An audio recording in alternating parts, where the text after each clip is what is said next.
नमस्कार दोस्तों, मैं हूं मुक्ता दीक्षित एस्ट्रोलॉजर।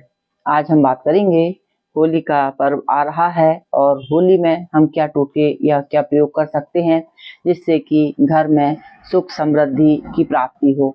तो जी हाँ दोस्तों, होली की पूर्णिमा जो रहती है बहुत ही महत्वपूर्ण स्थान रखती है। इस दिन जो है हिरण्यकश्यप को भगवान ने जो है मारा था और प्रहलाद की विजय हुई थी और होलिका का दहन हुआ था। होलिका जो थी प्रहलाद की बुआ थी, लेकिन यह भी कहा जाता है कि उन्होंने अपने कुल की रक्षा के लिए अपने आप को जला डाला था। ऐसी भी जो है कथाएं शास्त्रों में कही जाती हैं। लेकिन कुछ भी हो, सत्य और अच्छी बुरा जो है जीत सच्चाई की ही होती है दुनिया में। और प्रहलाद जो थे भगवान विष्णु के जो है बड़े भक्त थे और जिन्होंने की 6 वर्ष की उम्र में भगवान के साक्षात दर्शन किए थे। कहा जाता है कि जब प्रहलाद केवल 6 वर्ष में ही उनको दर्शन नहीं हुए थे, उनने पिछले कई जन्मों से जो है भगवान का लगातार निरंतर जाप पूजा पाठ वो करते आ रहे थे। लेकिन जब समय आता है तो जब उनके भगवान के दर्शन के केवल 6 वर्ष बचे थे, तब उनका जन्म जो है हिरण्यकश्यप के यहाँ पर हुआ था और वह भगवान का शत्रु था और भगवान के जो प्रहलाद थे वह भक्त थे। तो हम देखते हैं कि यहाँ पर जो है बुराई पर जो है सत्य की ही विजय होती है और यही जीवन का सत्य है कि जो सच्चाई और अच्छे रास्ते पर चलता है वह हमेशा सफल होता है। चाहे आपका रास्ता कितना भी कठिन क्यों ना हो जाए, लेकिन अंत में जो है किसी न किसी रूप में सच्चाई की ही विजय होती है। तो इसीलिए सच्चाई का पथ ही हमें चुनना चाहिए। अब हम देखते हैं कि होली का पर्व जो आ रहा है, क्योंकि 13 तारीख को गुरुवार का दिन रहेगा और यहाँ पर पूर्वा फाल्गुनी नक्षत्र रहेगा। इसके साथ सिंह राशि का गोचर रहेगा और इस दिन जो है होलिका दहन होगा। लेकिन यहाँ पर जो है भद्रा का प्रभाव पड़ रहा है। भद्रा कार्यों का विनाश करती है, इसलिए भद्रा में होलिका का दहन नहीं होता है। तो भद्रा की जो होलिका की हम पूजा करेंगे, उस पूजा को हमें सुबह 10:30 से लेकर के 11:30 बजे तक नहीं करनी है। यानी रात्रि में 11:30 बजे के बाद हम होलिका की पूजा करें और उसके बाद होलिका का दहन करें।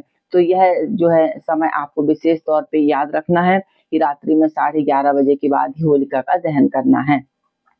क्योंकि भद्रा में होलिका का दहन करने से यह कार्यों को दुख परेशानियों को देने वाली होती है, इसीलिए भद्रा का जो है बड़ा विचार किया जाता है।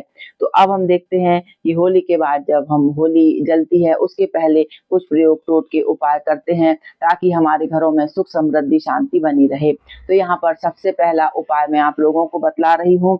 यदि आपके यहाँ पर आर्थिक स्थिति की परेशानी चल रही है तो आप जो है होलिका की जो है रात्रि में एक पीला कपड़ा लेवें और उस कपड़े में 9 हल्दी की गठान और 1 इत्र की शीशी और 11 रुपए और 5 गोमती चक्र रख करके और लक्ष्मी और विष्णु नारायण का जो है मंत्र जाप करते हुए इसे अभिमंत्रित करके लगभग रात्रि में 12 बजे इसे घर के मंदिर में रखे रहने दीजिए। और इसके बाद दूसरे दिन सुबह जो है इसको अपने धन स्थान पर रखे रहने दीजिए।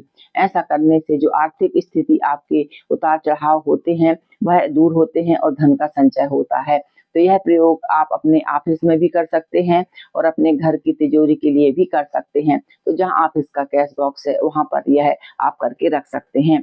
दूसरा प्रयोग आप लोगों को बतला रही हूँ कि जिनका कार व्यापार ऑफिस दुकान ये सारी चीजें नहीं चलती हैं, ऐसे सभी लोगों को जो है होली की रात्रि में, होलिका दहन की रात्रि में अपने व्यापार स्थल से पीली सरसों में थोड़ा-सा नमक मिला करके जो है आपका व्यापार स्थल यहाँ पे आपकी चारों दिशाओं से नज़र उतार करके माने घुमा करके कम से कम 7 बार इसको एक कागज में रख के होलिका जी की आग में दहन कर देना चाहिए।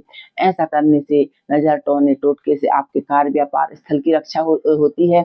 इसके साथ यदि घर परिवार में भी ऐसी स्थिति आपको लगती है तो आप पीली सरसों थोड़ा-सा नमक मिला करके जो है पूरे घर से घुमा करके इसे आप होलिका जी की अग्नि में दहन कर सकते हैं।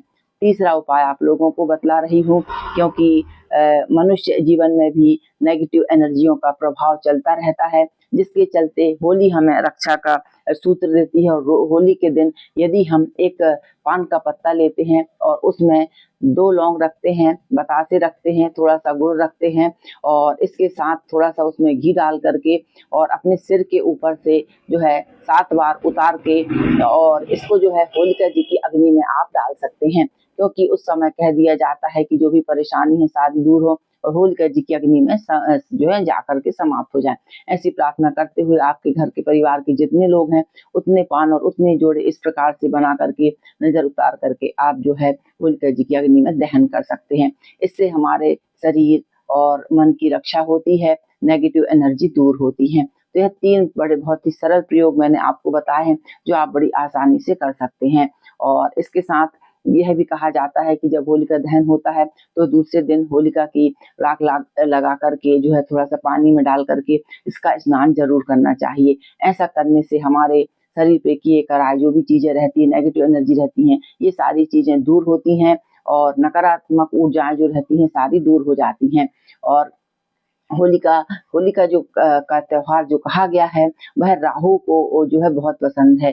इसीलिए जिसका भी राहु बहुत अधिक खराब हो, होली ज़रूर खेलना चाहिए। भले आप रंग गुलाल थोड़ा-सा मात्रा में यूज़ करें, लेकिन इस त्योहार को ज़रूर प्रसन्नतापूर्वक मनाना चाहिए। तो जी हाँ दोस्तों, यह था हमारा परंपरागत होली का महाभव्य त्योहार, जिसको कि हम सभी बड़े प्रेम उल्लास से मनाते हैं। तो जानकारी अच्छी लगे, जो आपको टोटके अच्छे लगें तो ज़रूर करें, इनसे लाभ भी मिलता है।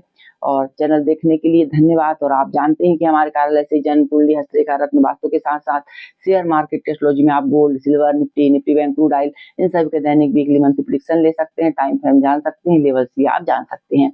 धन्यवाद।